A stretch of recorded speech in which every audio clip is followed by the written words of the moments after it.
అవుగాని గాలి మోటార్ ఎక్కినరా ఎప్పుడన్నా? ఎర్ర బస్ ఎక్కినాం గాని ఎయిర్ బస్ మీదికెళ్ళి పోతుంటే చూసుడే. పట్నంలో అప్పుడప్పుడు గాలి మోటార్ల షో పెడతారట. టీవీలో చూసినాం గాని పోదామంటే కుదరలేదు అంటారు చాలా మంది.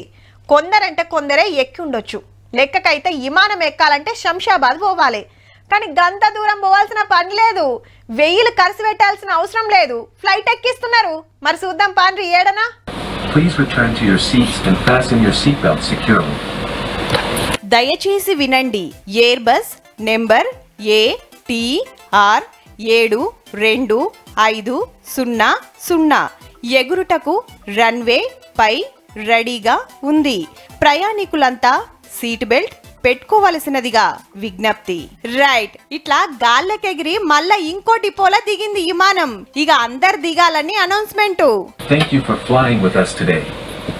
We hope you had a pleasant flight. తాత చూడుర్రి గాలి మోటార్ ఎక్కినా అని ఫుల్ ఖుషీలున్నాడు. కానీ ఏడనో తేడా కొడుతుందిలే. బొమ్మ గాలి మోటార్ అనుకుందామా అంటే ముంగట పైలట్లున్నారు, హెయిర్ హోస్టెస్ అక్కలు కూడా ఉన్నారు. కానీ ఇది ఫ్లైట్ రెస్టారెంట్. హైదరాబాద్ శివారు గండి మైసమ్మ ఏరియాలో పెట్టిండ్రు. ఒక్కలకు 599 రూపాయల టికెట్. 45 నిమిషాలు లోపట కూసబెడతారు, తిండి పెడతారు. ఏవో మిషన్లు పెట్టే వరకు లోపట కూసున్నోళ్లకు గాలి మోటార్ల ఎగిరినట్టే అనిపిస్తది. ఆటోమేటిక్ ఫ్లయింగ్ కూడా ఉంది. ఎక్స్పీరియన్స్ కూడా చాలా బాగుంది. రియల్ గా ఫ్లైట్ లో ఉన్నట్టుగానే ఆ ఫీలింగ్ ఉంది. ఫ్లైట్ ఎక్స్పీరియన్స్ అంటే నార్మల్ గా అందరికి అవైలబుల్ ఉండదు కదా, అందరూ వెళ్ళలేరు.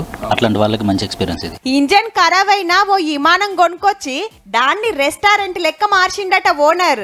ఒరిజినల్ ఫ్లైట్ ని ఒరిజినల్ గానే చూడాలి వాళ్ళు. ఆ చూస్తేనే దాంట్లో ఉన్నటువంటి ఆ ఎక్స్పీరియన్స్ తెలుస్తుంది. 72 మెంబర్స్ సిట్టింగ్ ఉంటుంది. విత్ స్టాఫ్ తో ఇంకిద్దరు 75 దాకా ఉండొచ్చు. బట్ నేను దీన్ని ఏం చేశానంటే 50 సీటింగ్ కే నేను చేసండి. రైల్ రెస్టారెంట్, జైల్ రెస్టారెంట్ లెక్క ఇది ఫ్లైట్ రెస్టారెంట్ అన్నట్టు. రియల్ విమానం ఎక్కలేనోళ్లకు ఇది ఎక్కి మనసు తృప్తి చేసుకుంటానికి మంచిగానే ఉన్నదబ్బా. Thank you for flying with us today. We hope